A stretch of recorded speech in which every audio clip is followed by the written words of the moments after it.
Welcome all, and this is a very dear topic and panel to discuss today because 13 years ago when we started Serbia Film Commission as a first creative industry cluster in Serbia, it was a very odd situation and we did not belong to any of the categories. So I'm very glad that we are not alone anymore, and that new organizations that get together, people working in the creative industries, assemble and grow. But I'll leave that to my dear colleague Relja from Serbian Games Association to talk more about it. Today's topic is superclusters, actually how we cooperate between art and technology, and how do we make different areas of creative industries work together for a greater cause or greater mission and greater idea. And this panel is dedicated and part of the Supercluster Initiative, which is a project run by ICT Hub and USAID, who helped us pilot a supercluster initiative in Serbia called Creative Cluster Serbia that gathers about 20 organizations, both from business and from the university side, and is headed or run by Serbian Games Association. Our dear panelists for today come from different corners of Europe. And I think we have a really good representation of the stories and models, how they work and how they operate in their markets that you will hear today. So before we go into the discussion, I'll present our panelists for today, and each of them will introduce their background and their work. So as always, I'd like to start with ladies and our dear guest Nikki Gogan, who just delivered the keynote in the main area. I hope many of you heard about her work with Piranha Bar, but what she will talk about in this session is the Darklight Film Festival that she established in 1999 and ran for 15 years. After that, we will hear Relja from Serbian Games Association and also from the Creative Cluster Serbia. We have Vasili Braga from Creative Industries Association in Moldova, another great initiative and project also supported by USAID, who for some interesting reason got involved in the creative industries, and I am very proud of that that we kind of started that movement. And we have Kestutis, sorry, Drazdauskas. I'm learning Lithuanian, sorry. If I mispronounce that. Kestutis is producer who is running Artbox production company, a very successful Lithuanian production company that does feature films. And I have to mention on this occasion that he co-produced film Banović Strahinja with Serbian co-producer that won Karlovy Vary 4 actually awards at Karlovy Vary last year, which I think is a major success for Serbian cinematography and also for Lithuania. And he is president of the Baltic Film and Creative Industries, a creative tech cluster, which is a newly established organization from existing clusters in film and games. So you get now the landscape where we are, and I'll now leave our dear speakers to give a bit more insight into their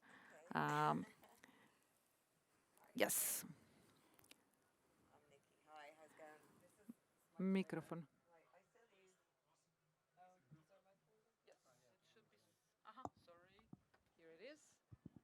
Hey, how's that?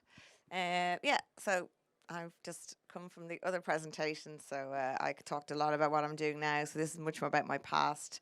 I left my Twitter up there because I still use Darklight Fest, which is, I suppose, my baby and what I'm kind of talking about a bit today. But I'm going to go back a little bit in time and sort of just quickly tell you about myself and how I kind of started this sort of grassroots organization. It was one of a few that I've kind of been involved with over the years. So I suppose hopefully be somewhat useful and inspirational, hopefully. So where am I pointing? Here, I suppose. No, middle one. Oh, here we go. Okay, so this is me. So I went to the National Art School in Dublin, and this is me at my degree show with my parents. I got my mother to take that photograph of one off our wall yesterday when I was doing this. I was thought about it. But I suppose the reason I wanted to mention art school is because when I was in art school, I always really wanted to kind of be involved in some kind of collective. And I suppose my personality being what it is, I kind of always wanted to sort of start some kind of art collective. And when I was in college, I was just really interested. I actually went to college to study fashion, but I found that fine art was a much more collaborative sort of space to be in. And I thought that that was the direction for me to go in. When I left art school, then I went to San Francisco. And it was in the early 90s. It was 1993 to 96 I was there. And there was this thing called the internet. Like, what was that, you know? And there was a thing called the internet cafes. And this was like the first ever internet cafe in the US, which was on a street near where I lived in San Francisco. So I thought that was just really fascinating.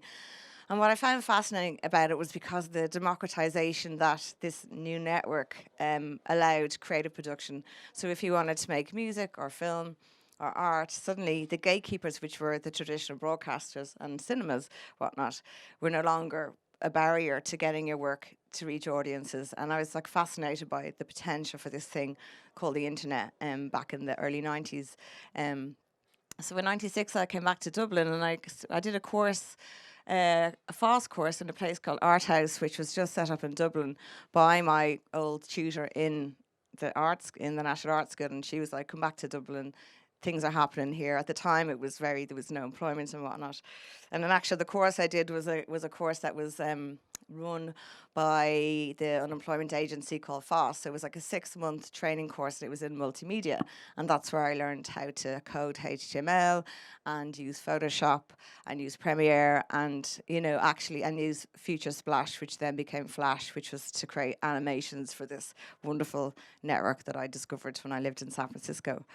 And again, it kind of opened up this world of collaboration, not only with people who I was around and my peers from art school, but also other people around the world. And my best friend Paul Rowley, who I set up a company with years later, remained in the US, and we have a film company together, and I have a quick reel of that to show you as well. So then, dark light, that should play something. I don't know, maybe not. How do I go back? Yeah, anyway, that's a little animation that's not working. So after Art House, I set up a web design company with 2 of the girls that I was working with. And the web company was a way to have commercial work coming in order to fund art projects. And the kind of art project / collective was the Dark Light Festival. And it started off as a digital festival. And we were just like so excited about, the work that we were seeing around the world and whatnot, through the internet and stuff. And we thought, why don't we bring some of this international work to Dublin and also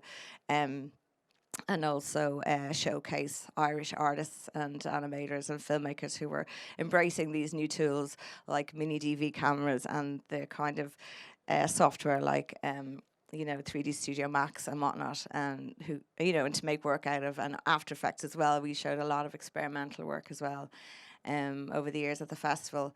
The kind of only remit at the beginning was that it had some kind of digital process in its production, was the kind of remit. But then as obviously digital became completely ubiquitous in filmmaking over the 15 years, we became more themed and whatnot in the festivals and what in terms of what we showed. And it was like, for example, like one year we showed all of the films, none of them had any funding, for example, like there was no logos in any of the films we showed from all over the world. Or the one that I have a few photos of was Strictly Roots, which was everything had to have some kind of Irish connection, which was a really fun one. So as all good tech organisations, the Darklight website isn't down at the moment, but I went onto the Facebook page and grabbed some pictures just to give you a sense of what it was like. Loads of kind of nerdy electronic workshops, lots of hanging out and socialising, lots of international guests. That's Joshua Oppenheimer there coming in over Skype in the cinema, pre-pandemic, this is like, you know, everyone's like, what, you're going to put him on a screen in the cinema talking about his film? And he couldn't come. And I was like, yeah, why not? We'll do it on Skype. And the people in the cinema were scratching their heads. But, you know, we figured out how to do it. He's a documentary maker. Here's a little bit more of the volunteers. And obviously beer sponsors, very important. And here's another slide of just some of the guests. I just grabbed these yesterday off Facebook. Oh, here's an interesting one. Oh yeah, this is from the Strictly Roots. So that's Seamus McGarvey up there. So he was a cinematographer in Avengers Assemble. So we would have really big projects, and we actually showed Avengers Assemble behind closed doors before it was released in the cinema. Universal gave us like a sneak peek, you know, and everyone had to hand in their mobile phones before the screening and whatnot. And that's Lenny Abrahamson, who is a really, kind of, I guess, most prolific and famous director there as well. He was on our board too. That's kind of like dark light stuff. Let's give you a bit of flavour. So animation, games, documentaries, you know, all kinds of films. Showed everything, every kind of film. And as I said, in the latter years, we kind of did themed festivals. But I suppose to speak to the theme of the panel, it was always much a collective. It was my friends, like my ma used to sell tickets, you know, at the box office. And, you know, it was really like a very much a grassroots organisation. And alongside this, I started another grassroots organisation called the Dublin Art and Technology Collective. That's me and Jonah. That's the first event. That's like the only photograph of me in the whole. It's actually 20 years old next Saturday, and they're having a kind of a 20-year-old event. Now, the interesting thing about data is that it was set up as a non-hierarchical event. So anybody could run a data event. You just had to go on to our website, download the logo, you know, use our Yahoo group to sort of publicise the event and whatnot, and anybody could come and show their work. And it was very much a kind of a show and tell kind of a situation. So work in progress, you could play a piece of music, show a bit of a film, a piece of code you're excited about. It was in a pub, it was free, it was like all this stuff was borrowed. There's our screen, for example, wherever bits of equipment we could cull and borrow from different offices and organisations around the place. And we had it was on, as I said, on a Tuesday night, upstairs in the pub, have a pint of Guinness, show some work. It was like super nerdy and fun. And I have little videos. This is going to give you an example of the kind of thing we'd show at data. I don't know how many videos I'm playing though. Can you do it there? Thanks.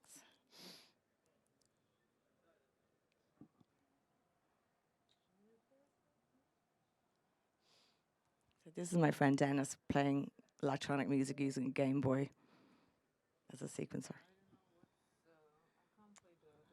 Oh wait, there's a play one.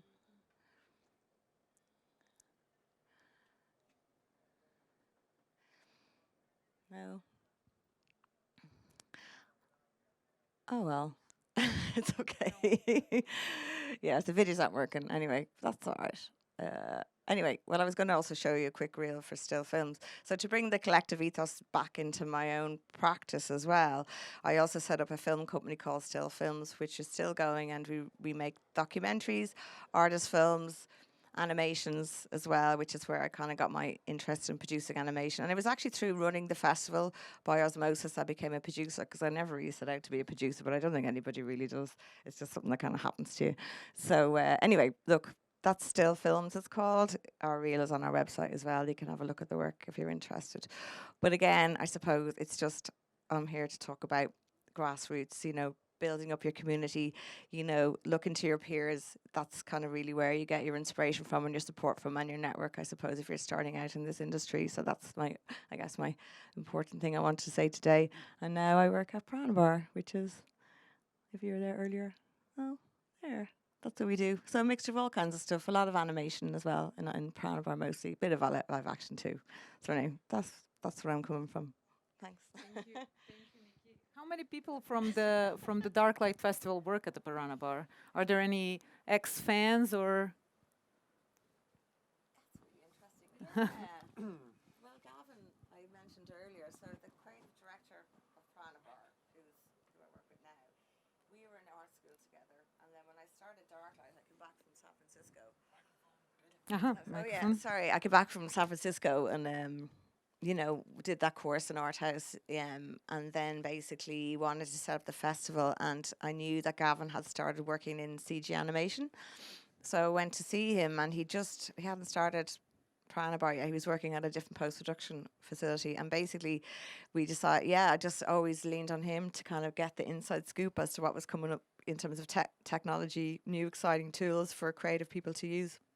And also, the early iterations of the festival, we would have also programmed commercials and music videos, because that was a really very, very strong creative frontier. You know, there was a lot of experimentation going on, a lot of really pushing the boundaries of what digital tools could do, particularly in commercials. So that kind of featured heavily in the early years of the festival. And then in terms of people there now, yeah, I mean, there's like Sam Boyd, who's my head of CG now. Like, I would have met him at a data event. He was part of a little animation collective, and how I met them was they came to data and they had a little mini DV tape, and they're like, "Will you show this?" And we were like, "Yeah, of course, whatever, stick it on." And then I met them, and that's the same guy that I developed Rogue Moon with, the film I was talking about. You know, so it's all very connected. It's But all Ireland, very much connected. yeah, Ireland is small though. You know, it's like here, like similar size kind of pop, certainly in the city anyway, you know. So I think you can make those connections and stuff, and but it's really worth doing those things, you know. And yeah, I always like yourselves, things for free is always really important. I think it is important, you know. Yeah. It is. It's something that really keep the grassroots and actually enhances the community. Thank you so much. Okay, thanks. I think we are ready Thanks, Nikki. to hear something that is on the other side of the industry. But I think the way we are progressing is telling the story with through all the phases. So, Relja, the floor is yours. Thanks a lot. I'm going to run through some slides just to tell you about how SGA started, what it's doing at the moment. But actually, Nikki's talk in a way inspired me to reflect just briefly on my own kind of personal, let's say, path. Because I could say SGA is maybe kind of a third phase in my work over the last almost 20 years, which basically started in the independent music, or as it was called at the time, cutting edge music and related art domain. So running a festival in Belgrade between 2002 and 2010, and then also some one-off events. So it was also something that was kind of that was about starting a community of people who are interested in that kind of creation. At the time, it was kind of pretty far out. If you look at it from this point, it's on a technical level pretty basic. But at that time, it was super exciting, and it was about connecting the local scene to the European and the global one. So also with our festival, which was called Dispatch, we were very much integrated on the European festival landscape, and even going to events such as MUTEC in Montreal and so on. And then the second phase would be the co-founding of the creative hub Nova Iskra, which is still running, where I'm involved as a partner, which was, again, the idea was to create a physical space, but also a community that is, let's say, loosely around the domain of design, industrial design, creative industries, and so on, to share know-how, to build capacities. And that is something that is still going on. And now for the last 2 years, I've been engaged with the SGA, where, again, I found a similar setting, and I would say a pretty exciting one, because it's very, very diverse. So I'm going to start, like, the SGA was founded in 2018 by 8 local companies, big and small. The role models were some of the associations from the countries that have a far longer history of game development. And we mostly focus on companies and service providers that are kind of complementary or related to the gaming industry. We started with 8 founders. Now we are at more than 120 members. Which is both companies and informal teams, but majority of them are companies. And also there is a really strong network of partners, friends, associates that we work with, and of course CGA Belgrade and the Serbian Film Commission and Creative Training Center are part of that network, and many other educational institutions, companies, stakeholders, ecosystem players. We also part of, I would say, both relevant European networks that are active in our field, and also very much community oriented. So we have a pretty developed Discord server, and in general the game dev community in Serbia is really open and sharing its experiences and opportunities. So this is also kind of helping us a lot, and so it kind of goes both ways. We also try to measure what is going on in the industry, what are the tendencies. So in 2018, the association started its annual report, which is mostly going through a very in-depth survey that goes out to our members. I think it's getting better and better from year to year in both like content-wise and of course the results. We are seeing around between 10 and 20% of year-to-year growth of the industry. This is a couple of slides from the latest one, which is for 2021. You can find all of the reports on our website. And maybe what is good to mention is that around almost 60% of the studios and companies in Serbia are working on their own IPs, which is I think a remarkable thing, and less than 10% are involved in pure outsourcing. So there's a lot of interesting information in the reports along those lines. And now finally we are also able to follow some trends, because we have now already 4 or 5 years of tracking this data, and of course we are going to continue to do that in the future. We are running different programs, let's say in the domain of capacity building. On one hand, they are aimed at the wider community of young professionals who are interested to get into the industry, but then also they are aimed at the studios and companies within our membership, so at their employees basically. And we are running a regular annual also survey, so we make sure to plan the next year's programs according to the actual needs on the field. Last year we started, actually this year, but I'm already thinking about the next edition. We started a new conference in Belgrade which we called For the Win. It's a B2B stakeholder conference. That is something that we think is probably, let's say, unique in the approach. So we want to make it a B2B conference, but also to have all the different stakeholders on a European level present. So a lot of our colleagues from other national game development industry associations. And already at the first edition, we had the president of EGDF at the opening, and a lot of representatives from France, Sweden, Finland, all over Europe. And we hope that it will become a new meeting place for the European game dev industry. And the next edition is planned for middle of April 2023.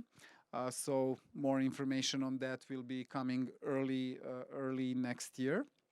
We're also running a mentorship program for our members. We are doing the 3rd cycle, announcing it in about a month from now.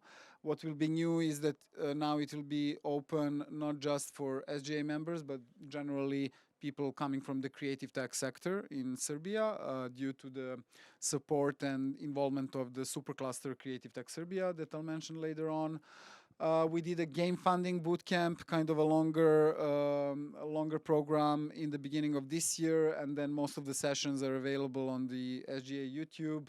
And we're going to do a couple of more academies in the next months, specifically dedicated to topics of production, soft skills, and then next spring one dedicated to gamification, where we are going to try to kind of make some cross-industry connections. So we actually want to teach people from other industries about the potentials of some methodologies that are coming from gaming and gamification specifically. We're also running for 2 years now the Playing Narratives program, where a group of young creative professionals enters an 8-month process of developing a concept for a video game. This is the group we are working with this year. They're also not coming just from Serbia, but also Romania, North Macedonia, Bosnia as well. And at the end of November, we are going to have a kind of a final pitching event for their projects. We are soon starting another platform called Shift to Games, which is going to be an online platform aimed at demystifying different jobs in the industry and kind of helping people to get into the industry, to recognize, what is the right path for them.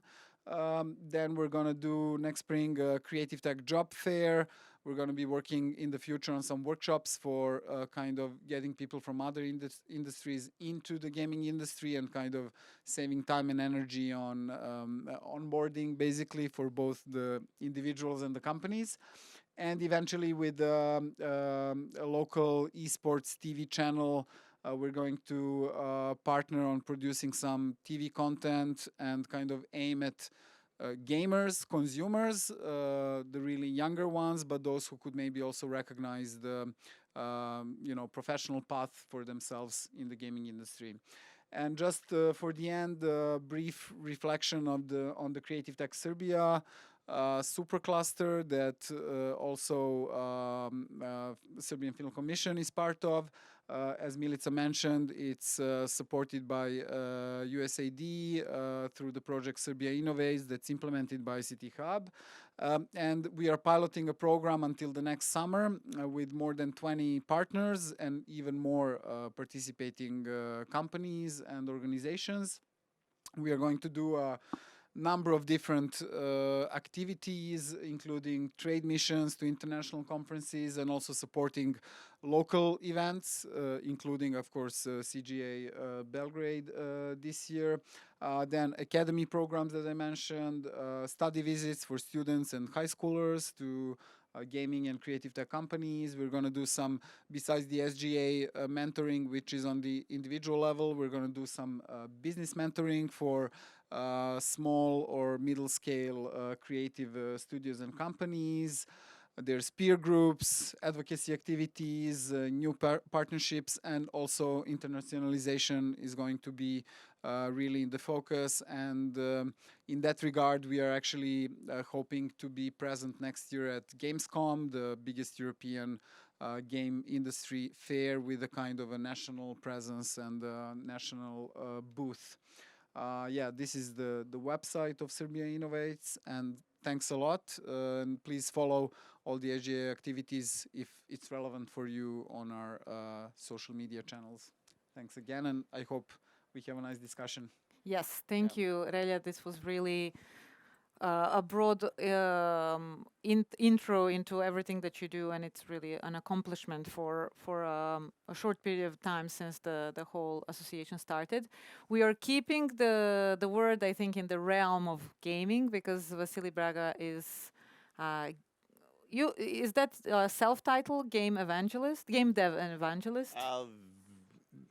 I fought against it. I give floor to you to tell us more about your work and what is behind Creative Industries Association in Moldova. Like, I started back in 2015. Thought I have my own company doing IT, and we are doing products, ID products, and then we have a lot of facilities on IT and things like this. One moment, the developers started to be very expensive, and we tried to, because of of services, outsource. A lot of companies going to Moldova and opening from USA, and not only. And we started to think what to do, how to do products in creative industry, and decided to do games. We did first Game Factory conference. It was like, we have it from 2015. We have from 200 attendee till 800 attendee. It was quite good for us. And afterward, it was decided to do the same thing for all the creative association. What's the creative association? What's the creative industry? People asking me, what's creative industry in general? Why are you speaking about this? And I'm not sure it's about a list of industries in general. It's more like a tentative to monetize your culture. And different countries, their culture is quite different, and you'll have different creative industry. And you need to look what's going on your universities, what's going on in your economy, and we did this thing. We started in 2017. Now we have 53 companies on GIS, and even features. They are so different all, from game development to biggest film production in Moldova, all are there. It's the way we started, like only 7 of us, and now we have 53 members. It's from, I said, from music to game development, we are all there. And what's about we said something about vision, about mission, but the main scope for our little country, it was to go to export. We are only 2.5 million people. If no market, domestic market, you cannot do anything for Moldova. Because even a movie in a theater can do maximum like 100,000 euro. And the budget for movies are a lot bigger. You cannot make movie for Moldova. You cannot make games for Moldova, any kind of content, only music, because it's cheaper to do it a little bit, not too much. And I said about vision, mission, but the only one thing what you wanted to do to make products good enough for export. Not services, because we are a little country and we'll do export, we'll destroy our HR market in general. We need to have tiny companies doing good products and help them to export these products. All the same, we are helping all to even NGOs to go outside, to go abroad, to see how the content, how to do the right type of content, how to write a good story, and all this together. We help them. They have some sales, and now the balance is into the education. They don't have people to hire. And this year, we introduced 3 new bachelor degree in biggest universities in Moldova. Game development, new media, and animation. We had like 600 people wanting to attend these courses, but this bachelor, this new specialty, but we afford only 200 because you need mentors, you need teachers, you need lecturers, and it's not so simple because we have in the law you need to be a PhD to be a lecturer. It's complicated to change, and we start to push we make some changes in the university, in the law. The Ministry of Education is mad at us, but we are going to do mini specialities like microcredits for people what are working and for continuous education. But in few years we can have all the credits for a bachelor degree in the time. Also, we have for entrepreneurship, you have pre-accelerators, you have incubators. We started now like two different incubators, and we are doing more like PBL, product-based learning, not project-based learning. The main thing is to have a final product. And because all the project learning thing is more about the processes, We have a lot of project managers now. We want someone what understands how to do products. It's complicated. We go, sorry, I'm mad a little bit about this. No, okay. We all know about Jira, we all know about planning, about things, and no one is doing nothing, actually. Moving the tasks from one point to another, and we need delivery. This is why we change the approach. We want a more product-based. We do a lot for community. We'll see a little bit later. In 2017, we have only for games 10 hackathons, each month a hackathon, a conference and things like this. Yeah, and we are helping ourselves. It's complicated. We have relation because Moldova is a very small country. We know each other. We know all from parliament, from government, and it's very simple to change. If you stubborn, it's very simple to change the law, but you need to be stubborn. Yes. Now, what we have? We are doing lobbying. We are trying to change the laws. We have even added. Do you know about cashback? You have cashback, yeah? Yes, we do. We are the only one having cashback for games.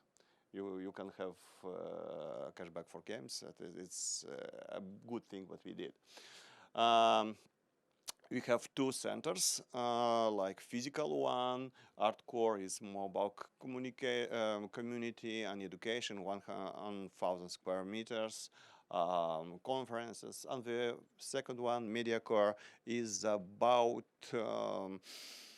project-based, product-based learning. It's a facility, 3,000, now 4,000 square meters of production facility. 13 audio post-production rooms, 3 pavilions for shooting movies, and a lot of things to do there. Yeah, a little bit of numbers, what we did in different, it's not so important now, but we have our own schools, we are helping informal schools, we are helping you forming the formal curriculums for the university. We are involved in all this. Even we have creative residency. If you have a good idea, we'll help you, we'll give you a place to be, and we'll help you with some money, not too much, like $3,000 or 3,000 euro to start to build something. It's a simple thing, but if you have some idea, it will help you to have even an MVP, minimum value product. We have a festival.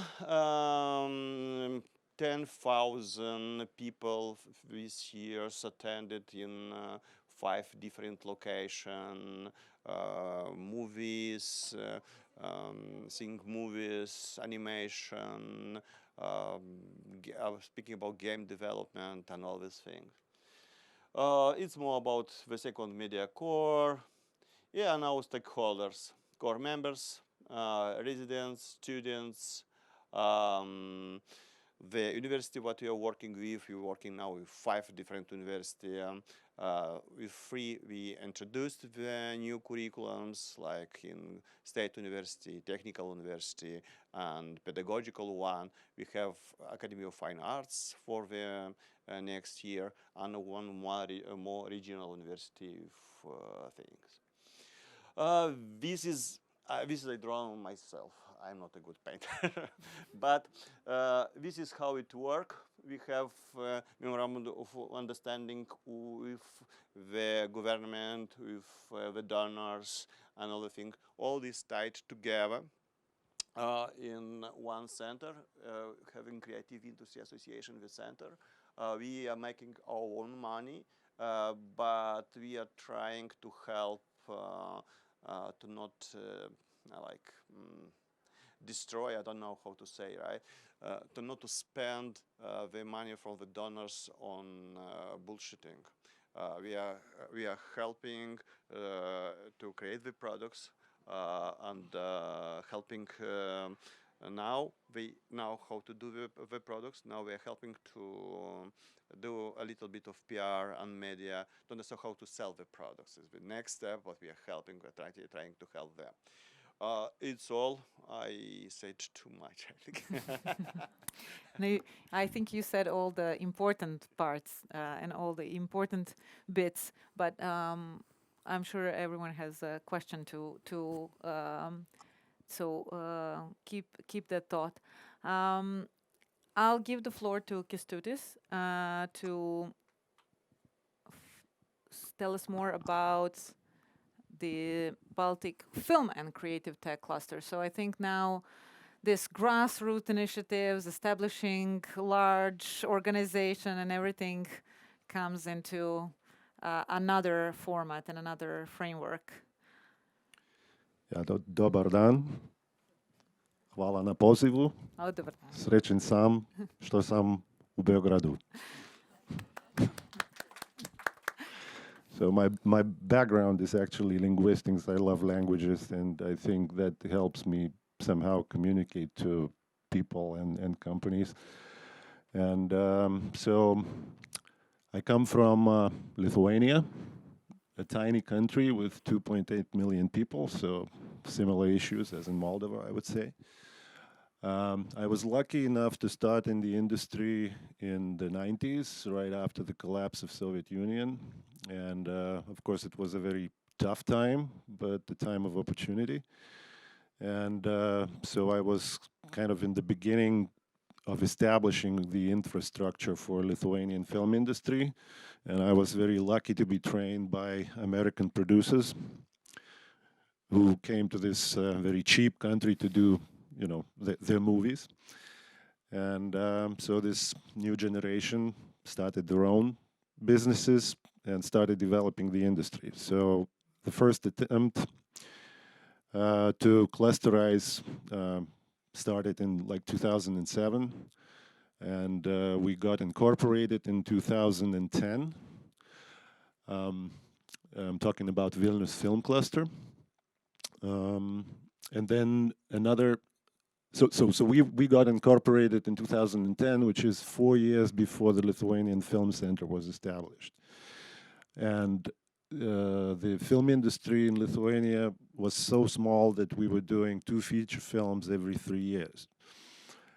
So I brought together a bunch of companies that were trying to show that, you know, we are not just beggars from the government to be sponsored, right? But that we are a business actually, and so it was a very difficult task to put together competitors to the same table. But I found that this form of collaboration is very good in solving bottlenecks and achieving tasks that you cannot do on your own. In parallel, Nebula Film and Visual Arts Cluster was formed. They were formed in 2014. Their emphasis was more on emerging media, AR, XR, VR, gaming. And then sometime later, we merged into the Baltic Film and Creative Tech Cluster, which Baltic shows the ambition to grow, essentially. So going back to the history of Vilnius Film Cluster, in 2007, we were facing the loss of the film studios, which was the Soviet-built film stages that were to be redeveloped. And we realized that, you know, we're losing the small tools that we had, you know, so we had to get together, and you know, this was the first big cluster project. And we got a building, a rundown building from the municipality, and then 7 companies put together a hefty amount of like 600,000 euros, which was a huge, huge amount of money for that time for us. But in 2015, we opened the stage, which is open and operating, which hosts like biggest green screen studio in the Baltics. And, you know, this was the first big step to show that together we can achieve a lot. And we also were collecting data, which was not existent. So we opened our books to our competitors, showing how much we are earning and so on. And we gradually pushed for the Lithuanian Film Center to be established and the film tax incentive to be introduced, which happened in 2014. And since then, the growth was radical. We didn't grow percent, we grew 25 times in 8 years. So Nebula cluster, as I mentioned, VR, AR, XR. We formed the clusters at the very right time because the government was starting to incentivize clusterization because they saw it as a good economic potential. So suddenly in Lithuania we had like 50 clusters, of which now I think there's like 15 remaining in different areas of the industries. But we are lucky and happy that we managed to stay together. And one of the biggest challenges was actually to finance the government body for the cluster, because we are a non-government organization, and we used the incentives when they were available, but now we are 30 plus companies stretching from, like I said, VR, XR to games to traditional film. And we are paying membership, and that's running the administration of cluster, which is very small, but very hardworking people. Yeah, so we are working together to lobby with the government to provide us opportunities to market our products together, to let us go on foreign missions, where we present our capabilities, so to speak. The film industry in Lithuania last year exceeded 50 million euros in turnover. And the local film industry is only about 10-15% of that. It is very hard to make films for Lithuania, but there are good examples, and in fact Lithuanian films make up to 20 to 25% of box office. Of course, the COVID pandemic ruined the film, like the exhibition industry as everywhere else. So numbers are now ridiculous, but we were on the very right path before, so I hope that we will come back. In the gaming industry is another rapidly growing sector. We have native Lithuanian companies, the biggest of which is Nordcurrent. Their turnover alone is over 60 million a year. And now, because of all the geopolitical situation, we see a lot of relocation to Lithuania. So companies from Belarus, Ukraine are moving in. Wargaming is the biggest company that relocated recently. From Belarus alone, in the last 2 years, we received 3,000 gaming people. You know, they got jobs in Lithuania, and the industry continues growing. So that's a lot of potential. We do have an association of cultural creative industries, similar to what you've been presenting, and I've been president of that association for a few years myself. Our cluster is member of that association, but the cluster has the goal of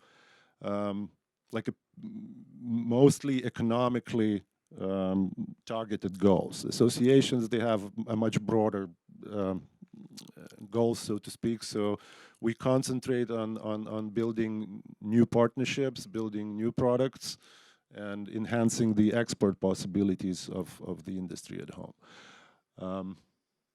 I guess in a nutshell, that's what we are. I'm sure there will be questions. I'll be happy to answer those. And the vision, yes. Various studies show that creative industries comprise from 3 to 8% of GDP. So our vision is 1 1% of GDP nationally. So we're on the good path. As long as you can Thank you. measure it, as long as you can measure it, that's a really, really textbook vision statement. Thank you, Kestutis. I think now we come to the to actually a very we can swap as we take the lead. I had some sort of a structure with the questions that I wanted to start asking, but I think all of you in your presentation covered a lot and opened some more doors. So I want to kind of fast track because my first interest is how to bring these people together. So we can start continue from what you just opened, and how is it to, because we all know creative people are very independent, like to work and have this laser focus on their own projects. As Vasili said, we want product-oriented people, not project managers. And it's in all the management theory books, it's a very special group to get together and to make work towards a greater goal and something that is more of a long-term strategy. So I just wanted, any of you can answer this question. What was the key statement or the key element that was important to be instituted for this to work? Well, I'll try to be short and funny a little bit maybe. I think that collaboration comes to problems and issues. You know, when people are doing well, they're doing well on their own. And they need each other when they have an issue, they have a bottleneck, and that's when they come together. It takes a certain state of mind, I guess. Not everybody is open enough.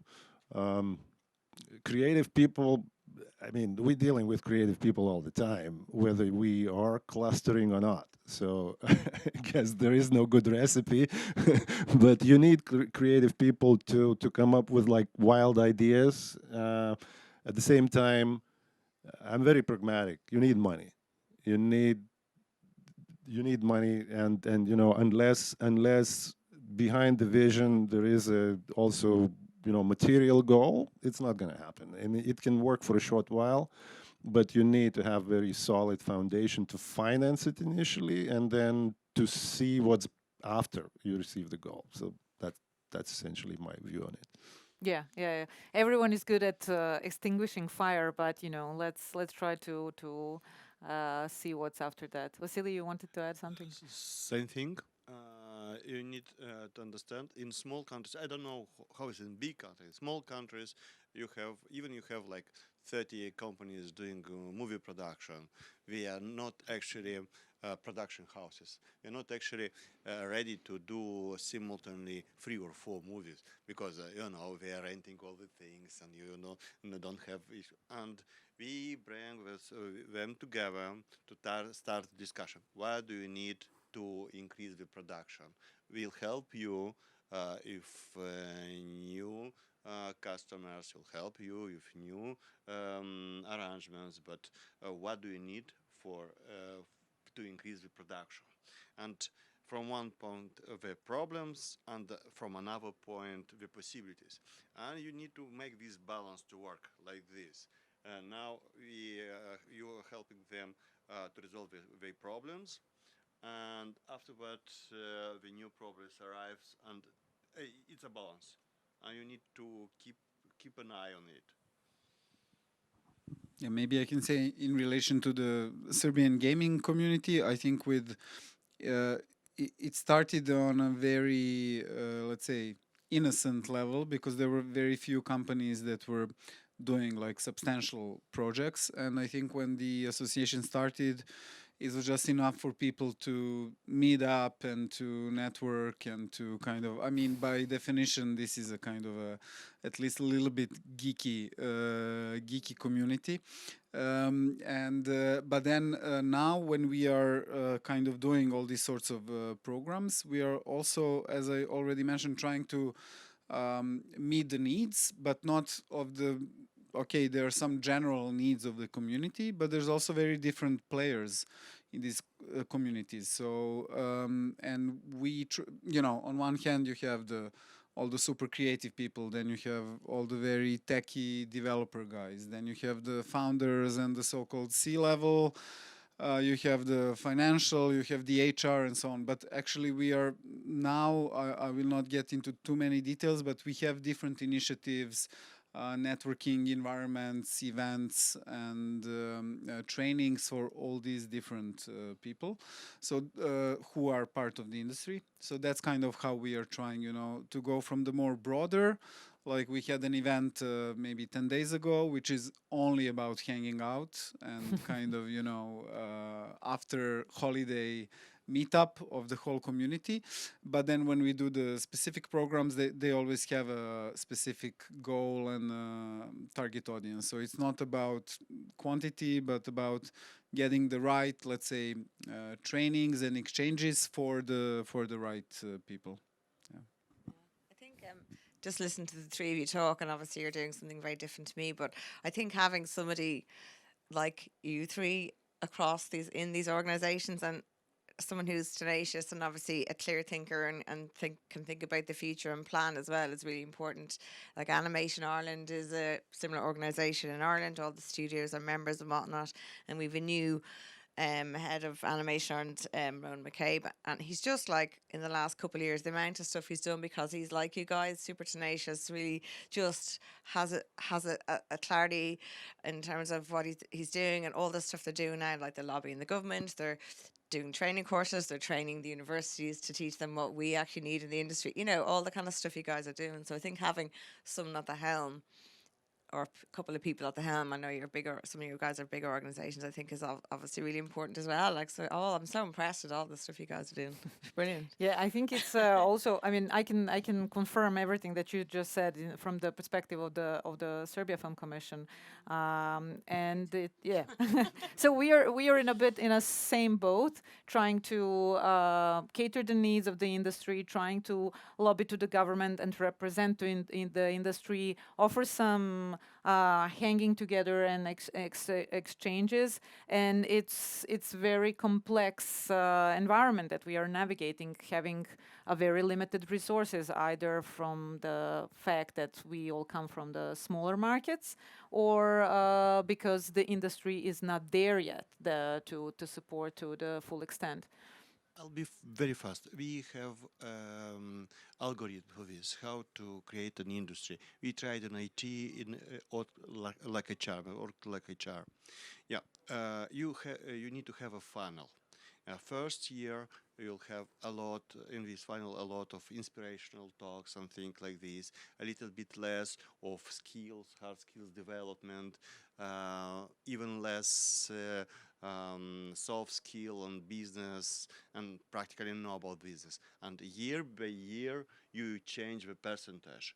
Less about inspirational, and on the 7th year or on the 8th year, you'll have no inspirational talks at all, but more hard skills. And I saw grown things, but they don't have even hard skills more at the conferences, and because you can have these hard skills at universities, you don't need to teach them at such kind of event. We're speaking only about how to grow the team, about the sales and things like this. It's working like this. You have your funnel, and year by year you're doing the same thing. Maybe I would just add that at least in Serbia, I think we have a pretty amazing situation that there is a number of organizations involved. I think it would be tougher and probably not as good if all these initiatives would be, for example, on only one organization, although maybe in some of the smaller communities that is the case. But I mean, like also on a technological level, all these fields are getting closer and closer. There are more and more overlaps. So it's great, for example, in Serbia, we have the Serbian Film Commission, we have the CGA Belgrade, SGA as the gaming association. There's also some other, for example, we are lacking, let's say, a functional association in the field of design or and so on. But it's really great that this can kind of develop in a complementary way. So I don't know, from the standpoint of the SGA, we also deal with the creative side of the industry, but far less, because we know that there is a creator training center, there is CGA Belgrade, and so on. And then, for example, we can really focus on the more industry or business related topics, because we are eventually an industry organization and you cannot cover everything. So I think it's even better if there are more initiatives that can be kind of aligned. Work in parallel. Yes, and that's exactly what brings us to the major topic of this panel, which is cooperation between art and technology. And I think this is where we come to the present moment also on the global scale, because during the pandemics, as Kestutis said, the exhibition of the cinema suffered a lot. We have streamers coming up. Now streamers are buying gaming companies. They are developing non-linear content. So all of this is changing in the artistic way. It's also changing the business models and business perspective, but it's what is driving it behind it is the technology. And one of the reasons when we do CGA is also to demystify technology in a way and try to make it approachable to a lot of younger audiences and general public, just to understand that there are different career paths, knowing both technology and art.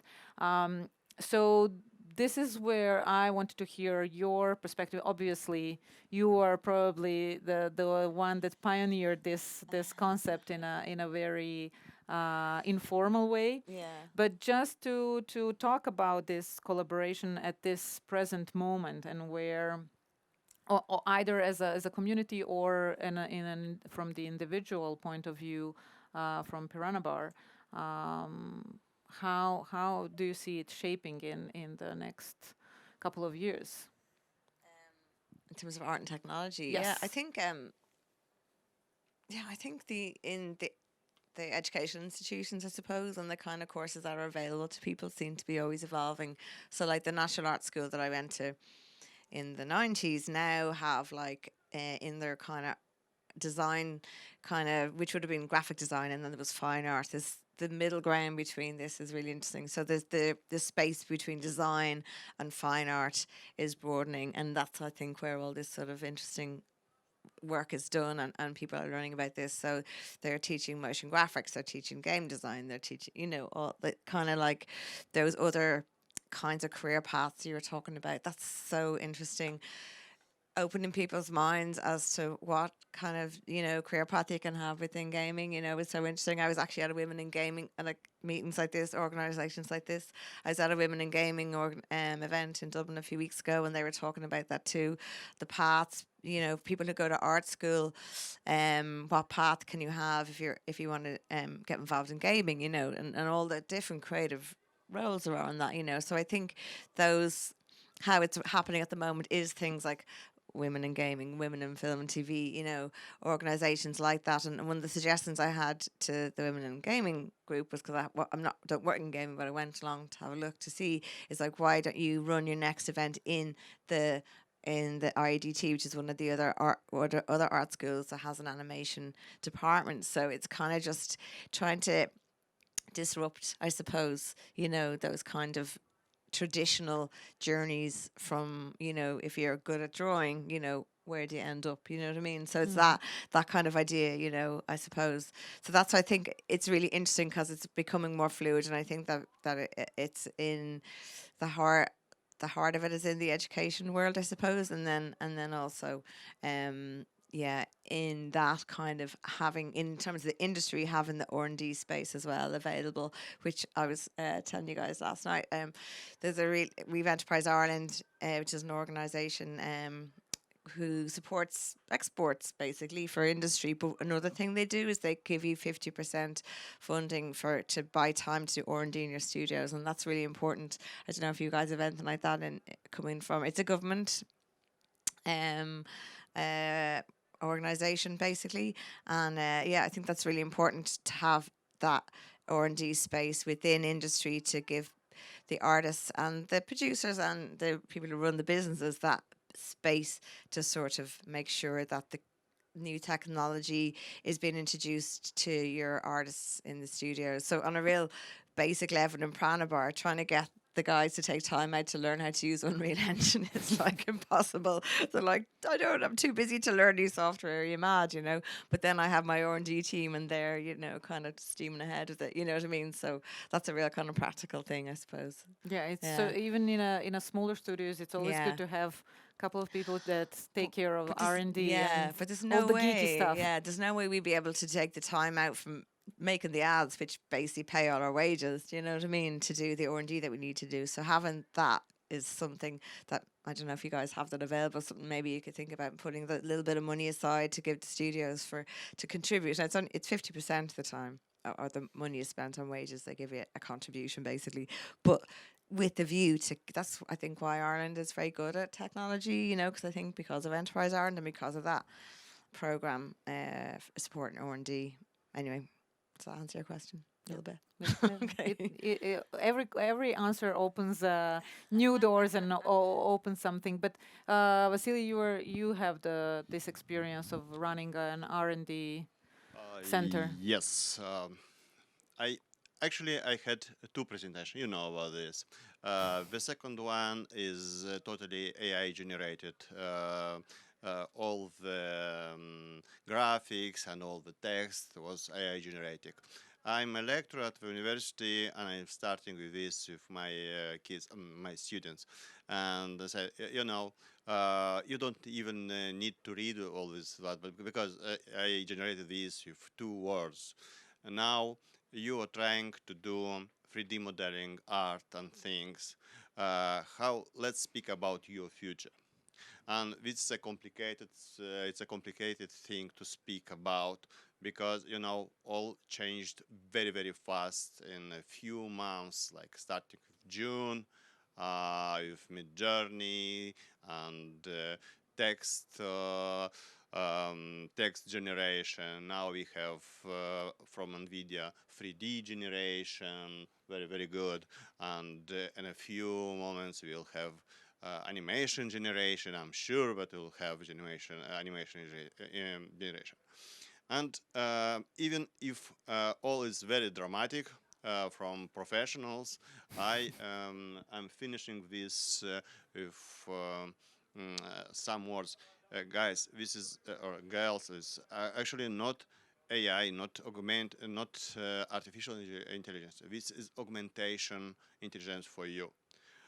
If you want to do a product, if you are not only doing a monkey job and you want to do a product, you have now the biggest opportunity in the world to create by your own a big something interesting. And you need to understand what's your purpose. Only to gain a little bit of money, be a professional. It's good enough, but it is complicated. It's like same 100 years ago when you made money only because you can read and write. It's the same. You cannot do it now money because you can read. You need to know to read, write, and something else. And it will be the same. You need to know programming and something else. It will be like this. Yes, but we are doing R&D in AI. We are doing R&D in distributed AI, like live simulation, things like this. And we are going this path to help do bots, some language for intelligent artificial bots, and it's quite interesting. It's quite interesting. Well, all will change very, very fast. So if I can chime in a few cents here. Sure. Yes, I think that your students are very lucky to have you, Vasili, and you know, this is one of the issues that we are facing in the education system, because digital is moving in such a fast pace that all the programs at the universities, they are outdated before the kids that enter the universities can graduate. So this is something that needs to be approached, and you know, with our cluster, we're doing a lot of effort, like you also said, trying to disrupt the way the programs are formed, and also being for the institutions to become more open for the lecturers, you know, outside of their circle, because most of the lecturers at colleges and universities, they cannot keep up with this pace anymore, and you need to have a very good and tight relationship with the industries that are hands-on there, you know, because when you start your studies, by the time you finish, it will be a different thing, and careers and professions, they emerge every month, and you know, there is no program for that. And disappears every month. And yes, and disappears every month. So it is a big issue. And then I think one other when we talk about art and technology, I think there are at least a couple of angles to look at it, right? Because you can look at technology as a tool to create your art, but you need to look at technology also the way you will sell your work. Because, you know, it is moving into this metaverse reality, and, you know, you can be knitting by hand, but where do you put it? So that's the big question. Yeah. Yeah, go ahead, Nikki. Just reminded me of a conversation I was having with a agent who's in LA yesterday evening before dinner, and you know, talking about our ideas for shows and stuff, and she's just like, yeah, you know, that's fine. He said, but now, you know, the buyers literally, they'll take the meeting, the 20-minute meeting in LA where you pitch your show. This is for TV stuff for streamers, and then they're going to take your idea, they're going to put it to the algorithm, and that's what's going to make the decision. The days are gone where you're sitting there with an exec and you've got a great writer and like, oh, this is brilliant, you know, blah blah. Like, she's trying to scare me, obviously, a little bit, but like that is kind of how they make the decisions now, you know, as to what shows to commission. They're going to go, will our audiences like this? Will they connect with it? Will they binge watch it, and will they stick around for another season? And that's why you see shows that you think are really good disappearing off these platforms, because they're just not getting the numbers anymore. And the numbers being, will they not only get an audience, but will they drive more subscriptions? That is the bottom line. Yeah. It's slightly terrifying. Just to add, I mean, the only We are getting to the hot stuff. yeah. I mean, the main backdrop to this is that the numbers, or i.e. money, becomes the, you know, the main driver, and this is of course a much wider challenge for the mostly Western and westernized civilizations on our planet today. So in a way, but there is still this gap between art and industry. At least I think still in Serbia it's in some let's say niches still a pretty big gap, and this is the difference from the time when most of the art schools here were founded, and you know, they were, some of them are still have pretty amazing professors and so on, but there is still this understanding that it's like the school for school's sake and for developing these skills and so on, which was back in the days, it was about the cinema and, you know, movies going to the cinemas and so on, and now it is way more connected to the business, to the industry, to the market. And I think that the academic institutions, well, in the West, it's going on for a number of years now, but or even decades. But here they have to kind of accept that this is now the reality, that most of their students will not be in Cannes and Karlovy Vary and so on, but they will be producing content. Some will end up, I don't know, doing some stupid banners or something, but some will maybe do animated shows that will be successful on streaming services and so on. So this is kind of all the stuff that is, yeah, and also in relation to skills, now you know, a lot of the skills you can actually acquire with, you know, the courses that are generally available, that are maybe either free or charged, it doesn't matter. And I think the spirit of the new generation also is that they would rather cover that like that than in a 4-year, you know, full-on bachelor program at the university. And I was just going to jump in just to say that, you know, I am very sad to see the old cinema culture go away. But Carlo Vivari and Khan may not be there in a couple of years, you know.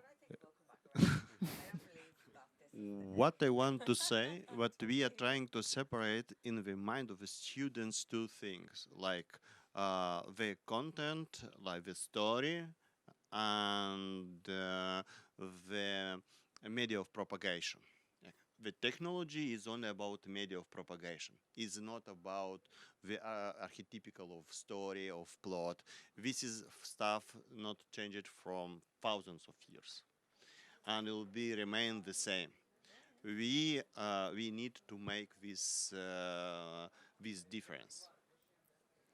Yeah, it seems that we need to find what is ephemeral in all of this, in between technology and art, in order to build the spirit of next generation of creators,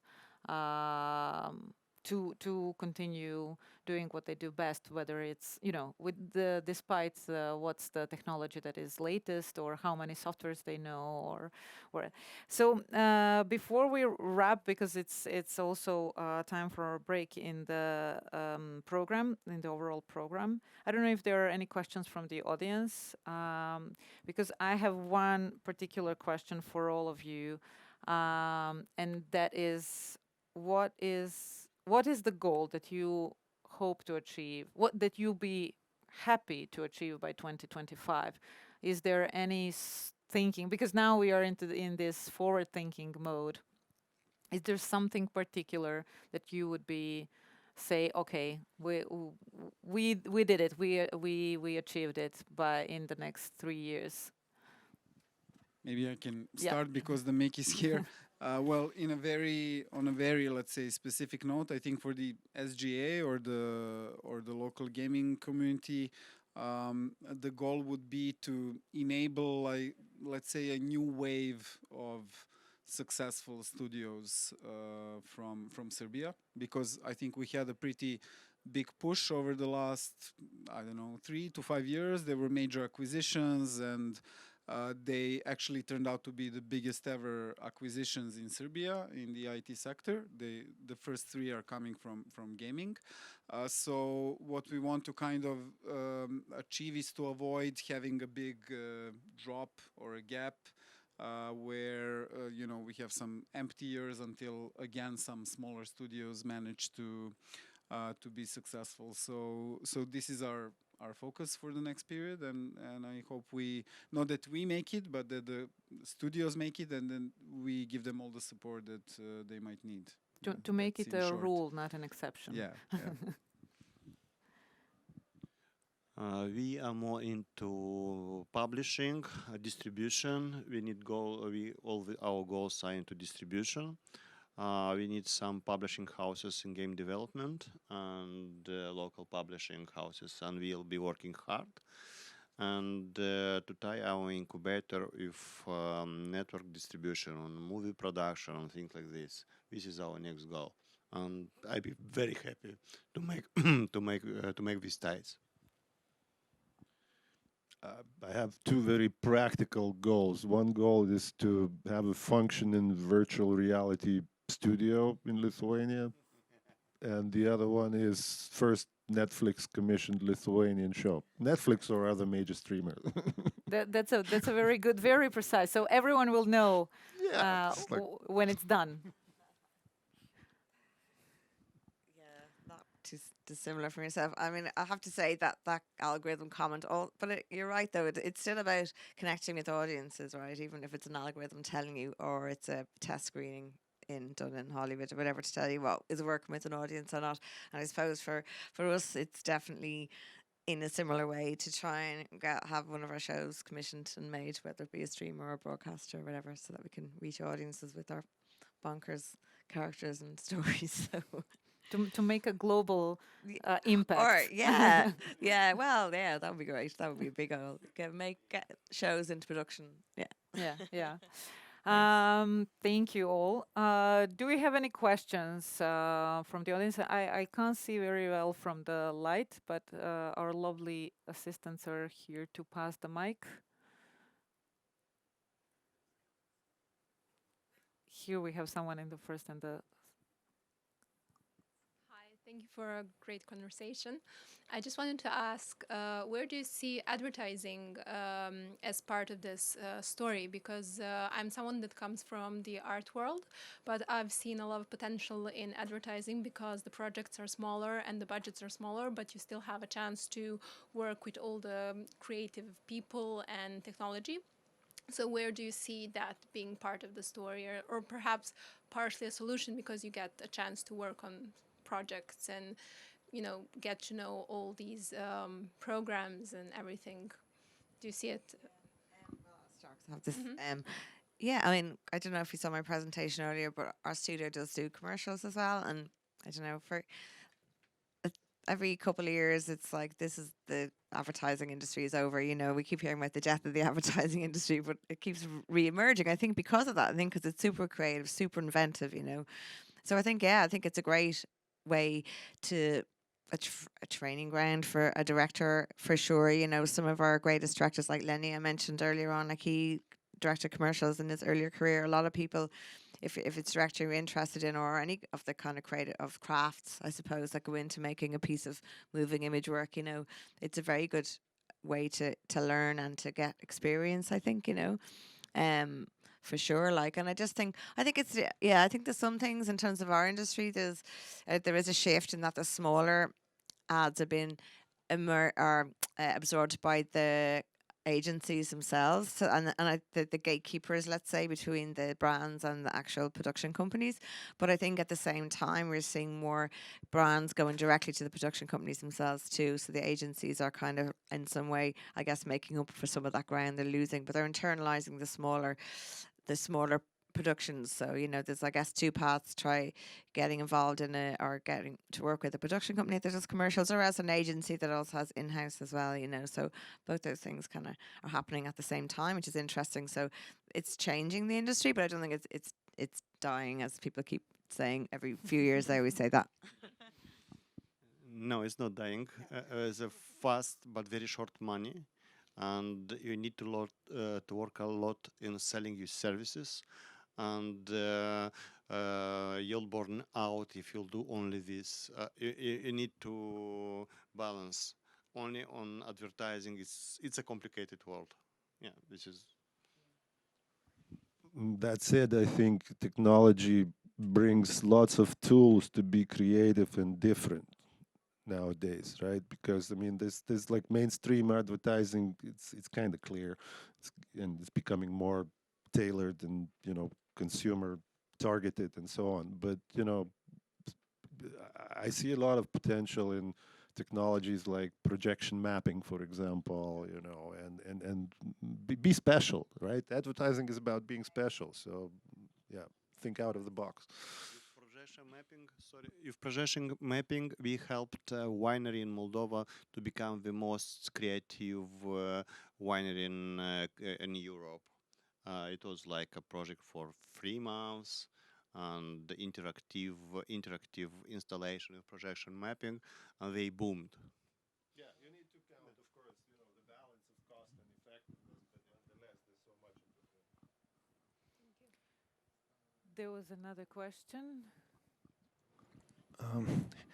Hello, thank you for great presentations and everything. What I wanted to say, I completely agree with that gap between like our education system, our industry, and also the art part. So here in Serbia, I think because I'm like, I finished animation, I worked some short animated movies on my own, and I'm currently in gaming, on social gaming. So I see all that like difficulties in that spheres, and what I saw is that I'm currently the member of Film Artists of Serbia. So Milica probably know. I mean, it's closely connected to that, like part of Serbia Film Commission. And I saw that we have a really low number of animators, like members there. I mean, I think there are like 3 of us, maybe, or 4. So we have like that gap between like old generation and new generation, and it's even hard for me to like to stay in trend with all the new technologies, and especially for the like older generation. So I don't know, I mean, how it it can be breached, and how this all, like, for example, this social gaming is very heavily oriented toward like research of market or AI technologies. And so do you think that it might affect creativity, like some field where you need to express yourself individually? Like, for example, I always liked independent games and independent movies. And currently, I mean, I'm not working on my project. I have some short movies that I did on faculty when I had time to like be artist in a true sense. But currently, like, I'm focused on what the market needs for, I mean, professional. Can you rephrase the question? The Because I question think is how do we got several yeah questions out of this. yeah but exactly, I have several questions, so I can Pick it's one, please. do you see some way to bridge that gap between like the requests of modern market and what we consider art in a traditional sense? Maybe Tough one. I can in short. Well, I think the gap is already kind of being flattened out. I don't know. I think it's also about the generational shift that just needs to be completed, I guess, in a number of years, because soon you will have all the creative people working professionally in the creative sphere who don't actually know about the times of analog technology, of non-digital technology. Not to mention media exposure, or or a difference between a music album and a single and a stream. Soon we'll be in the situation that all the young people will only know about the format of a stream, of an endless stream of music, and not like any kind of complete work of art or entertainment or whatever. So that's on one hand, it's inevitably going to happen, and for us who are a bit older, for somebody it will be a bit sad or sentimental, but it's just the reality. The other thing that is more important, I think, is this gap between education and just on the level of skills. And it will just be sad if the let's say education sector in general does not kind of adapt, because then then these younger generations will make even shittier stuff. I'm not saying that everybody will make poor, creatively poor art in the future and work, but from at least my point of view of somebody who grew up in the 80s, the quality will definitely is being lower and lower, and AI is also part of this, and yeah, the general level of how much young people are informed, educated, and so on, because nowadays you have very young people who are doing maybe some really impressive visual things, but actually maybe have no clue about some of the, foundations, in film or animation or art even. Yeah. Very good point. Only one thing, very good point about we saw this in game development, like when we had very simple tools. The tools become simpler. A lot of stuff, bad stuff, appeared, and the problem was about discovery. We'll have the same problem now. A lot of content, new content, bad content, and we'll need experts that will help us with discovery. And you, with your vision, with your art background, will work more in discovery than in creating the stuff on your own. It will be a little bit of a shift. I wouldn't like to end on a very sad note, but it feels like it. No, seriously, I mean, I hear the sorrow, but unfortunately, these are the times. Digital made everything very democratic, and democratic doesn't mean exclusive. It's like, yeah. So for artists, it will be very tough. I think art will become elite as it was in the old days. You will need to find special people who like special things to pay big money for your special product. And that's it. And for I was saying I'm sorry that Can or Karlovy Vary may not be there anymore. They may not be there anymore, and I'm sure there will be artistic films, but will they be screened at festivals? I'm not so sure. Maybe it will be a meta cinema somewhere, So yes, it's a time of change.